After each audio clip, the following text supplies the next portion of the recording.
Level up your domain security and email deliverability. Achieve peace of mind, reduce ransomware, reduce business email compromise, reduce email phishing and other attacks. Make DMARC a new revenue stream for your MSP. Becoming a managed service provider partner with EasyDMARC is an excellent opportunity for your business to boost sales and increase revenue. Your customers need DMARC, although they might not realize it yet. Your job is to let them know that their email infrastructure might be at risk of email spoofing and phishing attacks, and that you can offer them a simple solution: email authentication. Become the DMARC expert your clients need with EasyDMARC. Find out more today at atmsp.link/EasyDMARC. Do you know that there's a theory? There's a theory that in the movie because like in Deadpool, Wade Wilson is a contract killer, so clearly he wouldn't be using his real name. So we have to assume that Wade Wilson's name is not Wade Wilson, right? And if you watch Van Wilder, and the reason this came to my mind was you said I have to write this down, and I constantly tell people, write that down, and they go, I don't have a pen. I go, remember it then, which is a line from that movie. In that movie, he is like impressing some girl about being a spy / man of mystery / murder for hire. So the truth of the matter is that Deadpool's real name is Van Wilder.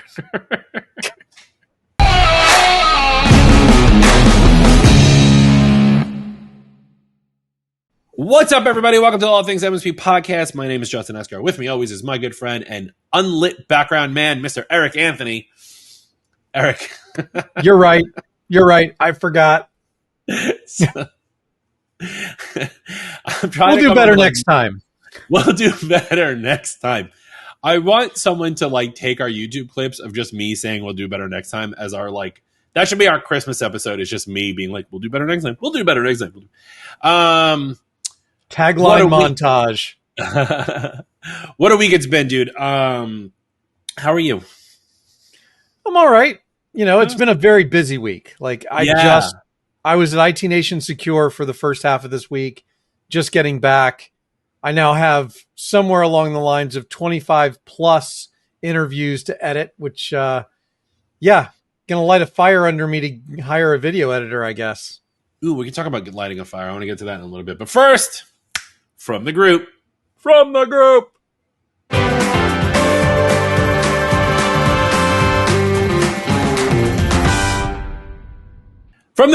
this week, Craig Willard writes, as a business owner or a staffer, what is it about your IT role that stresses you out the most? That is a great question, Craig. And there's been some solid answers. Eric Elder gave a do stress for Facebook.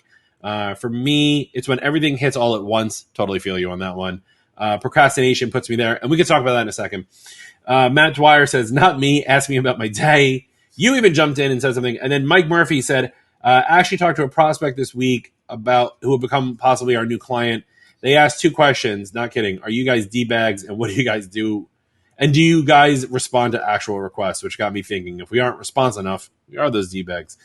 Definitely decided that then and there we will grow slow and steady. We won't be forced into growth at all costs that so many MSPs fall into and then can't service their clients. That's a solid answer, Mike. Got to be honest. As a business owner, what about my IT role stresses me out the most? Honestly, it's keeping everybody happy, right? At Virtual, we manage like 600, 700 endpoints, something like that.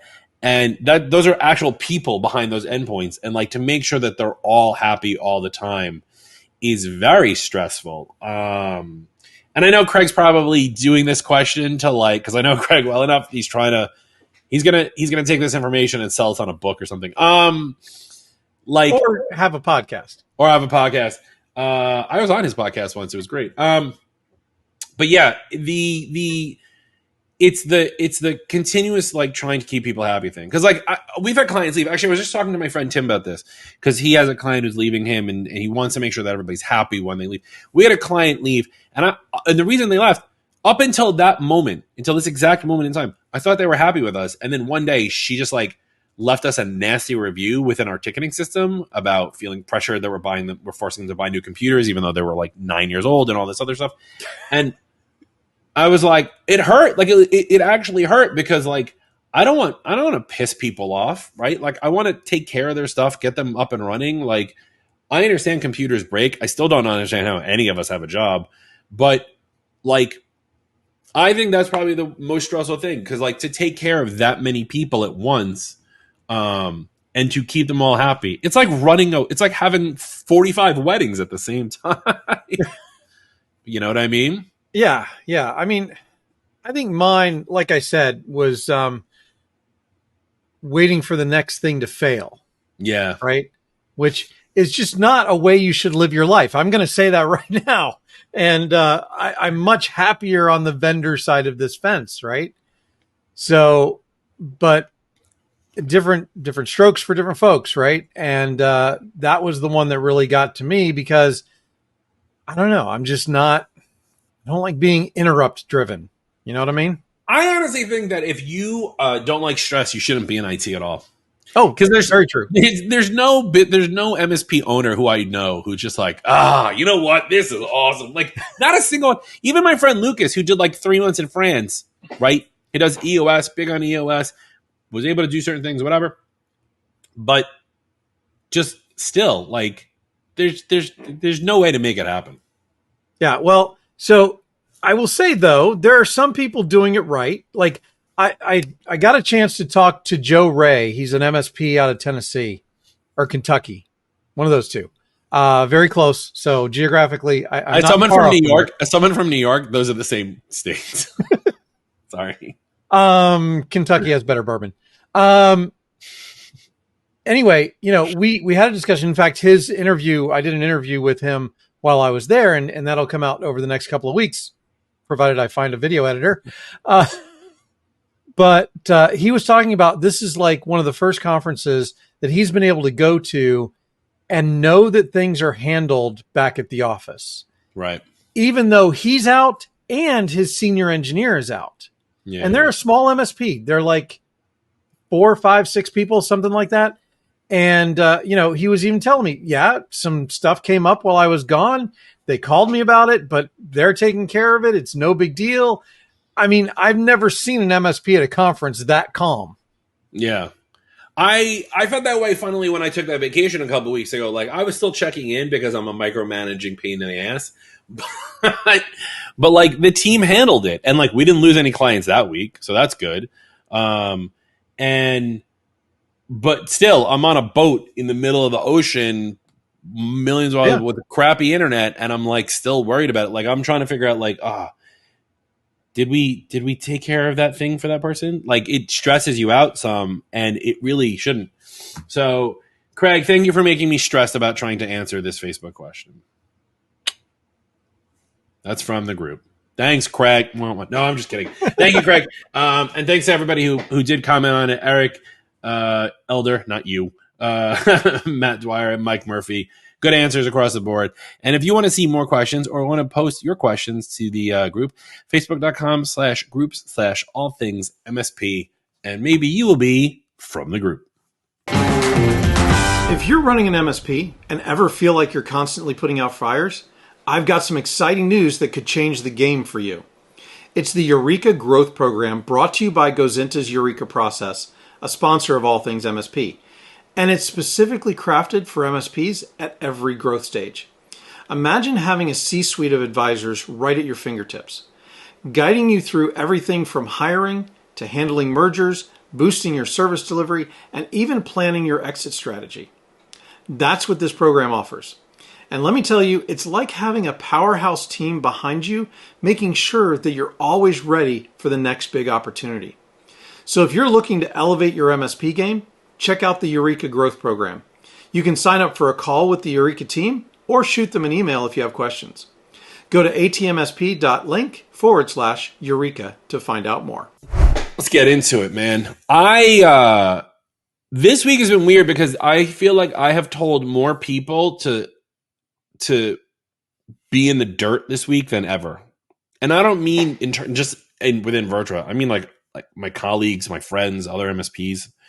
You mean kind of like I did to you this morning? Kind of like you did to me this morning. Yeah. Making me call you, you mean? Well, just when I was like, I'm done. I quit. Oh yeah. All right. Uh, I've gotten this sense from a lot of people that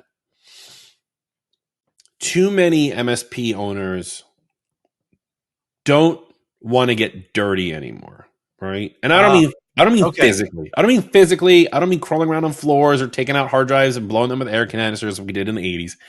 I mean like they don't they don't want to put in the work because they think that they've either automated it or they have a virtual assistant or they're relying on ChatGPT or they're using one of the services that are out there for marketing needs or they're doing this or they're doing that, whatever. And, you know, somebody I know, and I'm not going to mention who, like called me and I was having a conversation and they were stressed out. They hadn't had a new client walk in the door in quite some time. And they were afraid that because they lost a client that they're going to end up having to fire like a staff member. And I was like, you got to get your hands dirty again. And they happen to be a member of one of the marketing companies, right? And they still haven't closed a deal in months. And I was like, dude, there was a time before you were a member of this thing. There was a time before you had staff. There was a time before you knew everything you knew. What'd you do then? How'd you get your first customer? Like your back is against the wall and someone stuck a piece of dynamite between your butt cheeks and lit the fuse. Like I'm not joking with this. Literally, it was 9:30 in the morning when I was talking to this dude, and that's the analogy I came up with. And I was like, "You got to get to work. Get your hands dirty."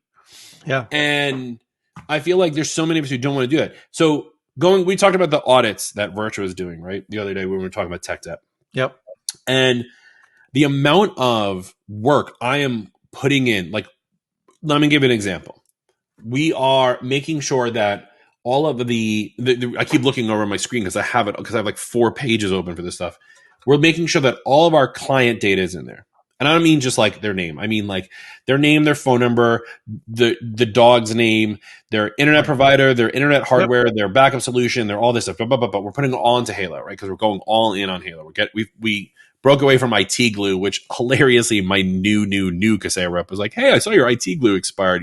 Don't you want to renew that?" And I was like, "No." They were like, just "What?" make sure they delete your data. Yeah, well, if they don't delete the account, I can keep going back to refer to it for other things that I've missed.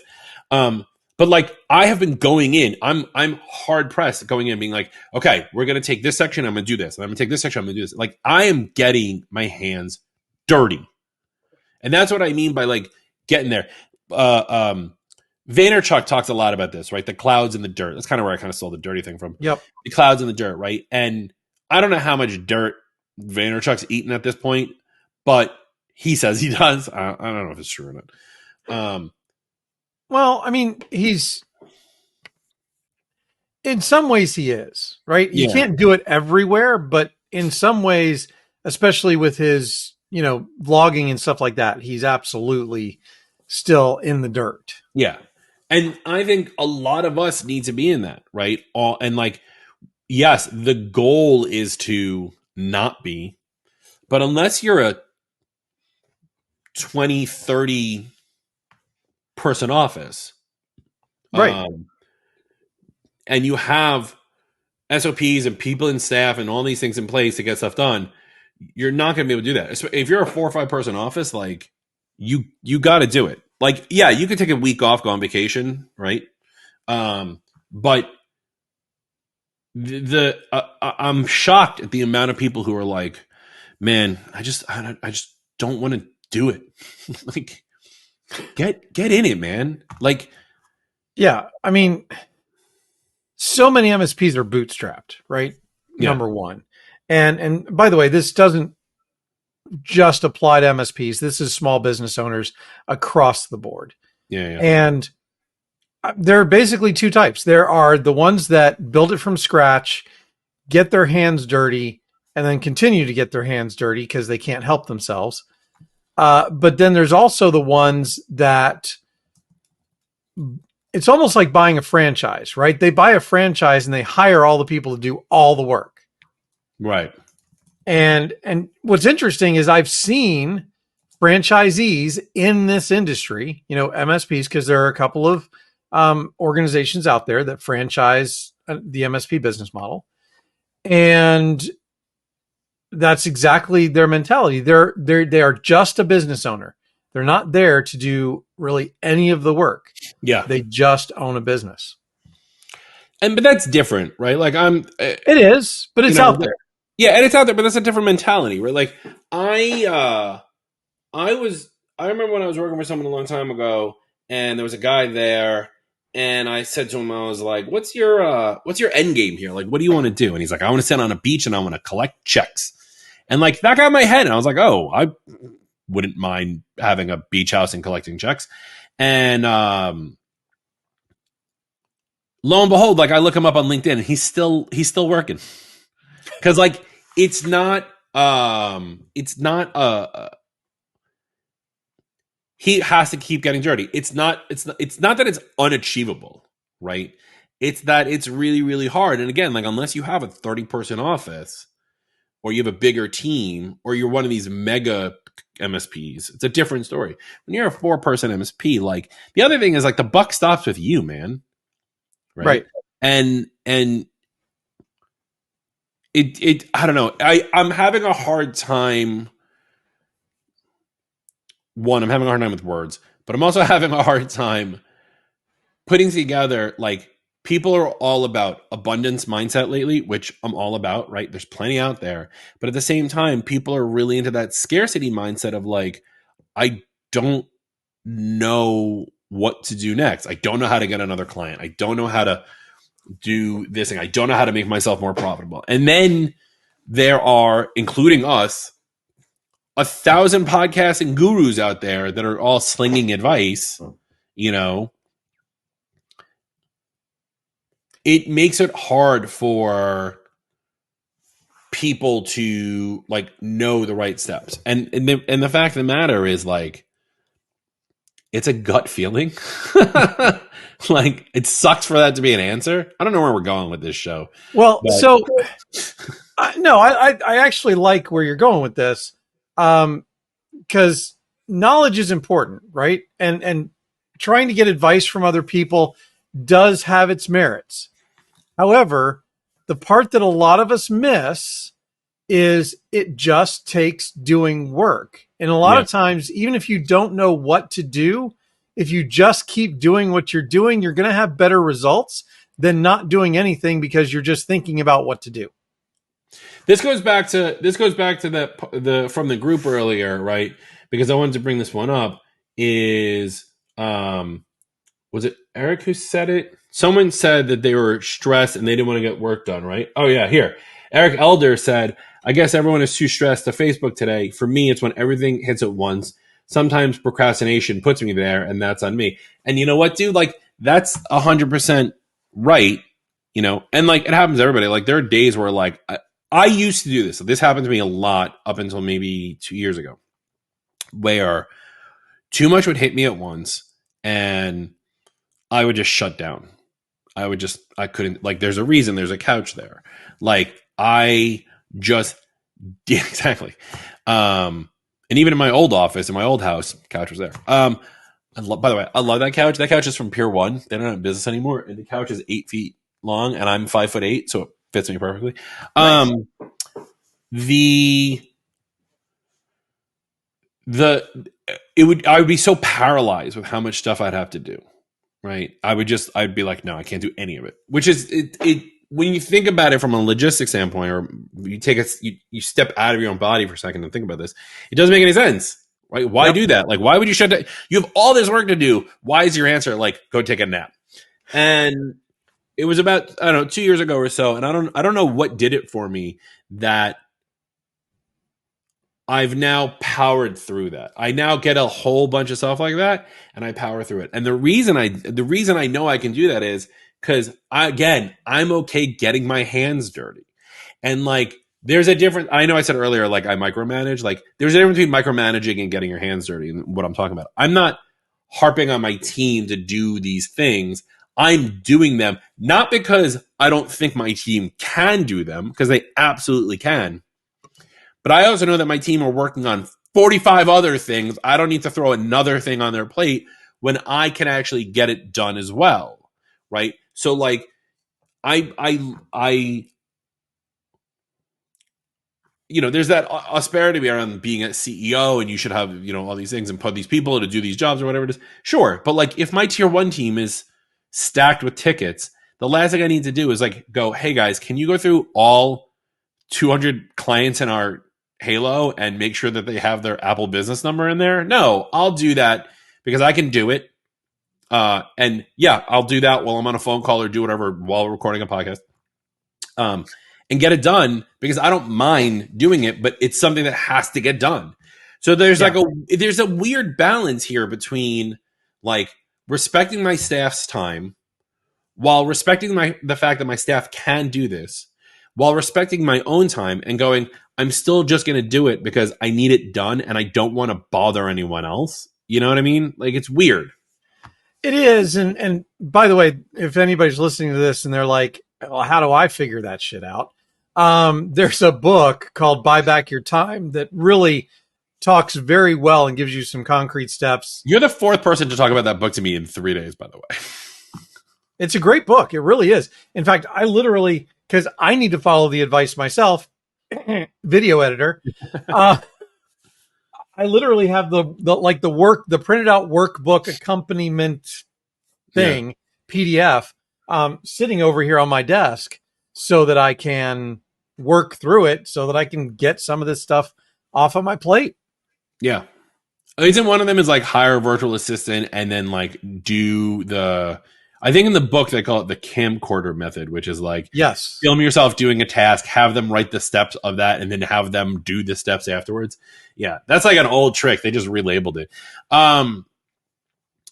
But yeah, that's 100% true. Like there are methodologies. I mean, getting stuff done and getting my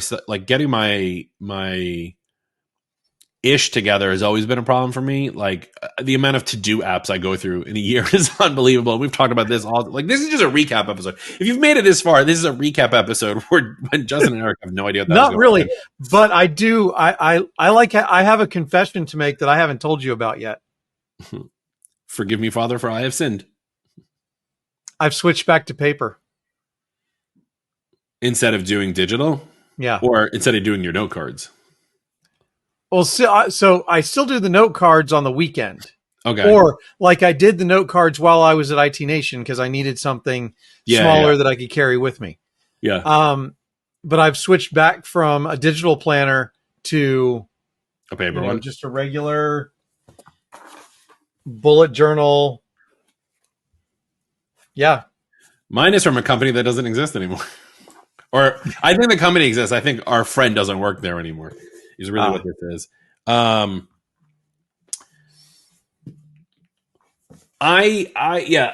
kind of want to go back to. We should just give up computers. Just all go back to papers. You did. So you also mentioned something that from Eric Elder's comment on the post earlier about procrastination, and this is one that hits hard for me because I very much fall victim to procrastination and the anxiety that it causes. And so one of the reasons why I know that in order to improve my quality of life as well as my productivity is I have to write a to-do list every day.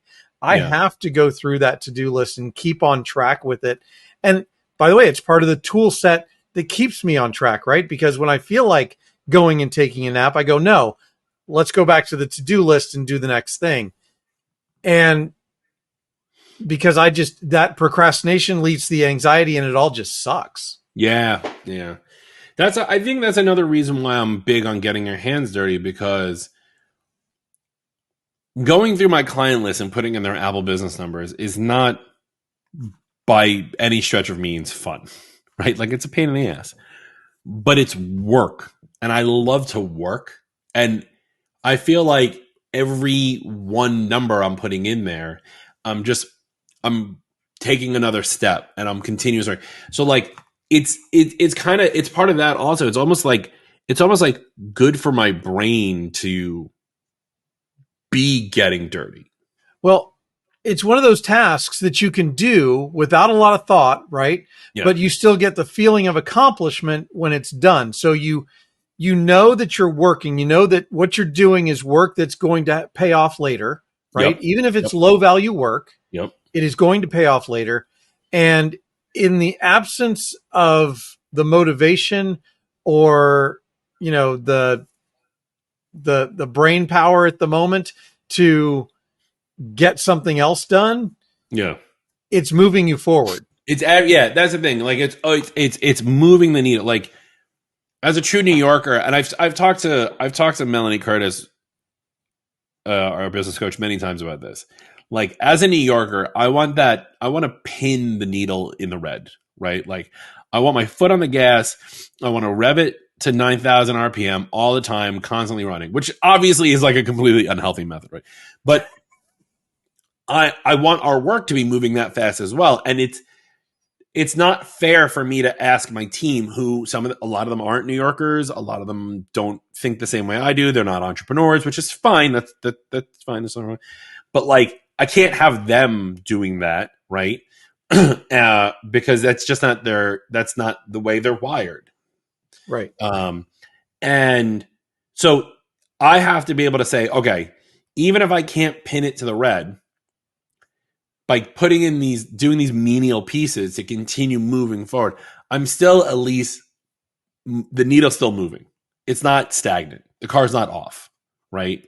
And so that, what you're saying about it taking a little stuff, that's 100% true, right? Like,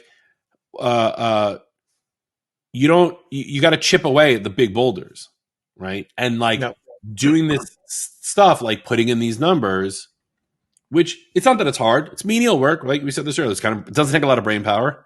It's literally logging in and out of a site at Apple 100 times until they stop texting me my 2-factor codes. But it's something to keep moving forward. And I think, a lot of people during the pandemic couldn't move forward. And I think now that it's over, I'm putting that in quotes for anyone who's not watching, like, people are trying to figure out how to get that momentum again. And the way to get that momentum is put your hands in the dirt and start digging. Yep. Yeah. Well, thank you for attending Justin and I's therapy session today. How much does your therapist cost? It's free. I listen to it on a podcast. Yeah. If you can't afford a therapist, just start a podcast.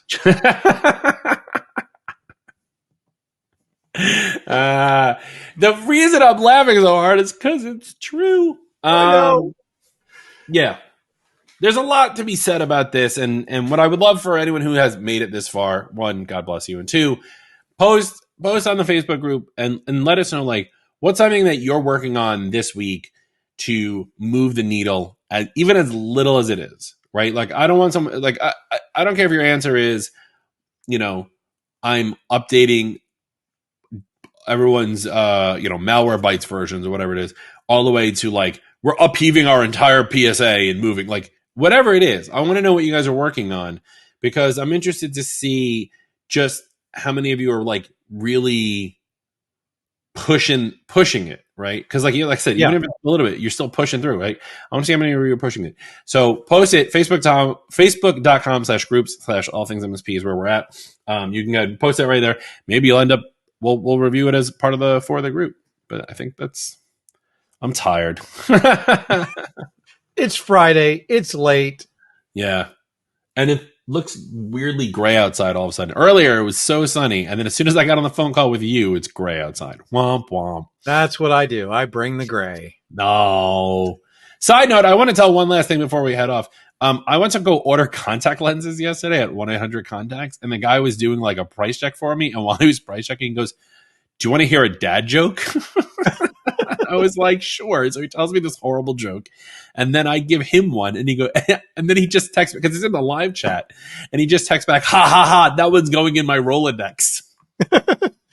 So he has a Rolodex of dad jokes. A Rolodex of dad jokes. If you want to hear what the dad joke is, stay tuned for the next episode of the All Things MSP podcast.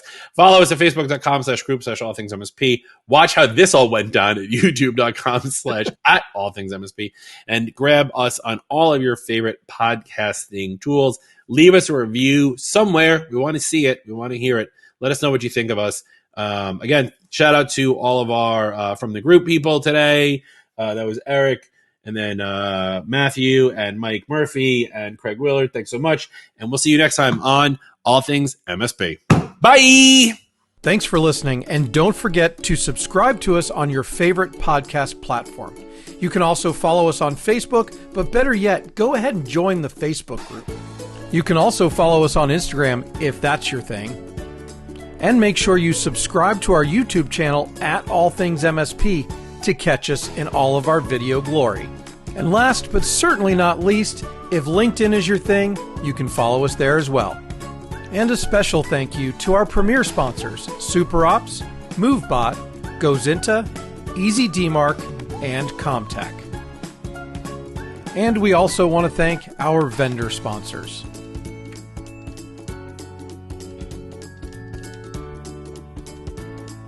The All Things MSP podcast is a BizPow LLC production.